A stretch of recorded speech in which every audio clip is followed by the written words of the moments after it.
l'invité du lundi vous propose une rencontre avec Laurence Ballas. Laurence Ballas est naturellement sur la liste de Michel Avare.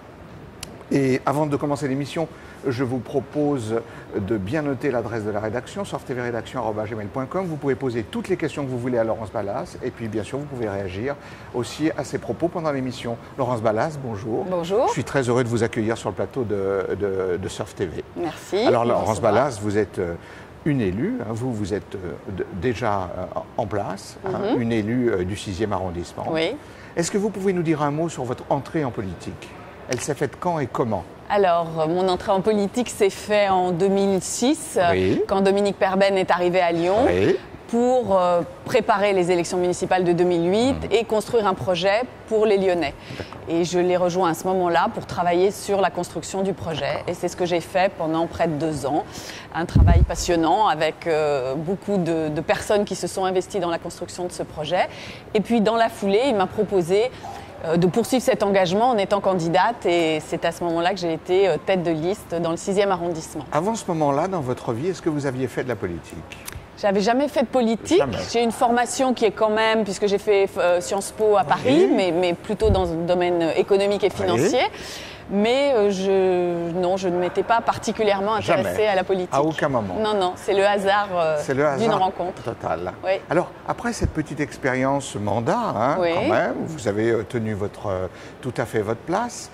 Est-ce que c'est quelque chose qui vous plaît, qui vous a apporté beaucoup de choses ou Oh, mais bien sûr, c'est quelque chose qui me plaît beaucoup, que j'ai trouvé passionnant. Je me suis vraiment investie au niveau du débat municipal.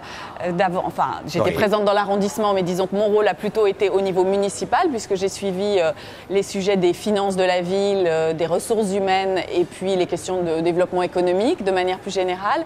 Et ça a vraiment été très intéressant de découvrir de l'intérieur comment fonctionne une grosse collectivité comme la ville de Lyon, avec un budget important, plus de 7000 salariés à gérer. Donc j'ai vraiment, j'ai vu de l'intérieur comment fonctionnait cette collectivité, et c'était passionnant. Est-ce qu'il est difficile, au début de comprendre, de comprendre tous les rouages, d'avoir toute l'information, d'avoir toutes les informations au niveau budgétaire? Est-ce que c'est quelque chose où il y a une espèce de chemin de Damas? Non, ce n'est pas du tout un chemin de Damas, mais il faut un petit peu de temps pour maîtriser les sujets, comprendre. Je crois que la clé, comme partout, c'est de travailler les dossiers, d'être présente en commission, en conseil municipal, et c'est ce que j'ai fait de manière régulière, et de cette façon-là, on peut Je vous pose cette question parce qu'en 2001, Gérard Collomb avait dit au tout début de son mandat, il avait dit « mais vous savez, quand on est dans l'opposition, c'est pas si facile que ça d'avoir toutes les informations. » Alors c'est vrai qu'on n'a pas toutes les informations. L'adjoint aux finances nous a régulièrement répété que tout se faisait en grande transparence, que nous pouvions poser toutes les questions, que nous aurions toutes les réponses. Monsieur Brome, qui est très courtois. Il est très courtois, mais effectivement, on se rend compte en creusant un peu que nous n'avons pas toutes les réponses, ou en tout cas nous n'avons que celles qu'ils veulent bien nous donner. Et il faut aussi un peu chercher, creuser. Voilà. Alors, puisque vous vous intéressez beaucoup aux finances de la ville et que ça a été un peu votre tâche, est-ce que la ville de Lyon est bien gérée, Laurence Ballas? La ville de Lyon pourrait être mieux gérée. Vous savez que c'est un thème à la mode aujourd'hui. C'est un thème à la mode, bien sûr, puisque même le premier engagement de Michel Avare a été de dire « nous n'augmenterons pas les impôts ».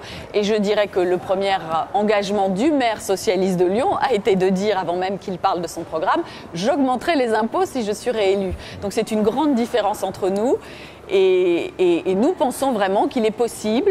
La ville de Lyon a un dynamisme intrinsèque qui fait que ses ressources augmentent de manière naturelle, même si elles ne sont pas inépuisables chaque année, mais en tout cas elles augmentent, et qu'il est tout à fait possible de proposer une autre gestion de la ville qui commence par une remise à plat des dépenses et qui se fait en fonction avec une rationalisation des dépenses, sans commencer par augmenter les recettes pour continuer à dépenser au fil de l'eau. Alors, nous avons beaucoup de questions, Laurence Ballas, sur la rédaction de Surf TV, notamment, vous savez, à propos de la métropole. Hein. La métropole, c'est ce nouveau dispositif qui fait disparaître le Conseil général. Bien sûr. Mais la ville de Lyon récupère beaucoup de dépenses nouvelles. Alors, ce n'est pas la ville, c'est le Grand Lyon qui va récupérer un certain nombre de dépenses. Voilà. Effectivement. Cette nouvelle structure, la métropole, va récupérer tout ça. Oui, oui. Est-ce que vous pensez qu'il est possible de ne pas augmenter les impôts locaux avec ce nouveau dispositif? Ah oui, il le faudra, c'est même pas une question de... C'est une obligation. Aujourd'hui, dans le contexte économique actuel, le contexte budgétaire de la France, il faut vraiment avoir une attitude raisonnable. Nos concitoyens n'en peuvent plus d'avoir des augmentations d'impôts successives. Donc c'est un engagement que nous avons pris et nous devrons nous adapter. Michel Avart a coutume de dire que les politiques demandent des efforts aux citoyens français, eh bien, il faut aussi que les politiques s'appliquent ces efforts à eux-mêmes, c'est-à-dire dans la gestion des collectivités. Et j'ajouterais qu'avec la création de la métropole, il y a un niveau de ce millefeuille qui est tellement décrié qui va disparaître, hein, le département en tout cas sur la surface du Grand Lyon. Donc la suppression d'un échelon doit forcément entraîner des économies, sinon il ne faut pas faire cette réforme. Donc il faudra le faire, ça ne va pas être facile. Tout reste à inventer parce qu'en fait la loi qui a été votée n'entre pas dans les détails. Donc c'est un des grands enjeux de ce prochain mandat et des relations entre la commune et le Grand Lyon pour mutualiser un certain nombre de choses, pour avancer vers une vraie répartition des compétences, parce qu'aujourd'hui, vous savez que les différentes collectivités ont à peu près s'approprient un peu toutes les compétences. Donc nous disons qu'il faut vraiment une vraie répartition des compétences, une mutualisation sur certains sujets, en tout cas préciser les choses. Et ça doit être source de rationalisation budgétaire et pour la ville et pour la métropole. Ce sont des sujets qui vous passionnent, ça? Oui, ça bien vous sûr, intéresse bien beaucoup? sûr, c'est très intéressant. Oui. Et puis c'est vraiment un défi, même pour la France. Enfin, on voit bien les défis auxquels est confronté notre gouvernement. C'est vraiment la question des années à venir. Hein. Alors, ça aussi, ce sont des messages et des courriers que nous avons reçus. Le pouvoir, le gouvernement envisage de modifier les bases de calcul, vous savez, pour les taxes d'habitation et les taxes foncières. Donc ça signifie que pour beaucoup de gens, il y aura une augmentation des bases, de la taxe à la fin. C'est bien sûr, c'est pour ça également que nous ne voulons pas augmenter les taux d'imposition. Parce que ce seraient deux augmentations qui s'ajouteraient. Bien sûr, qui se cumuleraient. Déjà, il y a une augmentation naturelle des bases chaque année, qui sont réévaluées par le Parlement. Aux bases de 70. Là, ça serait une remise à plat totale et ça entraînera forcément une réévaluation des bases, en tout cas pour un certain nombre de foyers. Et nous ne voulons pas rajouter encore à ces hausses d'autres hausses. Alors, nous avons reçu sur ce plateau, et nous avons été très heureux, et ça a eu beaucoup de succès, nous avons reçu le tête de liste du 6e, Pascal Blache. Le fléché maire d'arrondissement.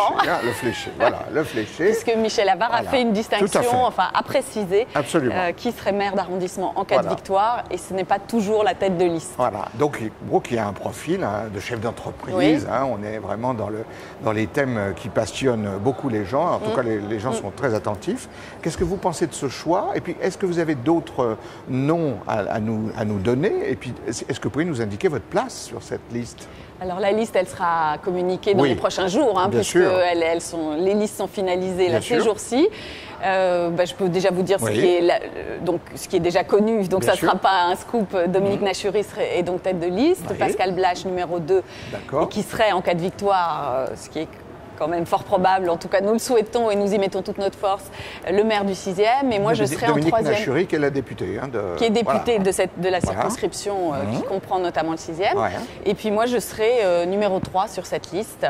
Et fléché, puisqu'il y aura cette fois-ci sur les bulletins de vote, sur les listes, les électeurs pourront voir les personnes qui seront envoyées pour siéger dans cette nouvelle métropole, au Grand Lyon et cette nouvelle métropole. Donc place importante. Et donc moi je serai, parmi d'autres, fléché pour siéger dans cette nouvelle métropole. Ça va intéresser beaucoup les téléspectateurs. Ça veut dire qu'il faut que vous vous prépariez à ça, c'est-à-dire qu'il faut que vous prépariez à le chantier de la métropole, va vous concerner. Bien sûr. Vous allez siéger à la métropole. C'est très intéressant. C'est dans le prolongement de ce que j'ai suivi à la ville avec ces sujets financiers et de répartition des compétences. Et ça m'intéresse beaucoup de pouvoir y contribuer. Bon, vous savez que cette ville est très dynamique, qu'elle a beaucoup changé. Il y a même des quartiers qui ont émergé, comme la confluence. Qu'est-ce que vous dites aux Lyonnais, Laurence Ballas, et là profitez-en parce qu'il y en a quelques-uns qui vont vous entendre, qu'est-ce que vous dites aux Lyonnais pour leur indiquer votez plutôt la liste Génération Lyon? Qu'est-ce que vous leur dites? Quelle est la différence? Alors il y a deux niveaux à mon avis. Le premier c'est, mais on va y passer vite, une question de politique nationale. Je leur dis, est-ce que vous êtes satisfait avec la politique du gouvernement menée par François Hollande? Si oui, alors je n'ai rien de plus à vous dire. Si vous n'êtes pas satisfait, notamment avec les augmentations d'impôts et un certain nombre d'autres mesures, eh bien, vous pouvez le montrer dans ces élections en ne votant pas pour le candidat socialiste qui a voté, qui soutient le gouvernement, qui a voté toutes les propositions de loi du gouvernement. Vous pensez que c'est une élection qui est une élection qui tient compte du national? Parce que vous savez qu'il y a différentes théories. Oui, alors il y a différentes théories. C'est vrai que le local est très important, mais pour en tout cas des grandes villes comme Lyon, Paris, Marseille, il faut dire que le vote des habitants de ces villes compte un petit peu double, c'est-à-dire qu'il a un enjeu local, mais il aura aussi une signification nationale. Et le soir du deuxième tour, eh bien, ce qui sera passé dans ces villes sera interprété comme une victoire ou non du gouvernement socialiste en place. Donc ça, c'est le premier axe. Et puis le deuxième, c'est le maire socialiste de cette ville est élu depuis 1977. À cette époque-là, c'était Léonid Brejnev qui était au pouvoir en Union soviétique. Donc c'est pour vous dire que ça fait un petit moment. Ça va lui faire plaisir. Un petit moment. Ça, voilà, personne ne l'avait sorti. C'est juste une remarque en passant. Mais vous parlez du RSS. Donc voilà. Donc nous pensons que peut-être en 2014, on peut essayer d'ouvrir une nouvelle page pour l'histoire de Lyon avec un autre candidat, une autre équipe, sans pour autant renier et jeter tout ce qui a été fait. Ça serait vraiment stupide. Mais nous pensons que nous pouvons apporter, écrire une nouvelle page de l'histoire de Lyon avec Michel Avare et son équipe. Laurence Ballas, merci d'avoir répondu à toutes nos questions. Et vous voyez, hein, une femme peut aussi avoir la dent très dure. Donc voilà.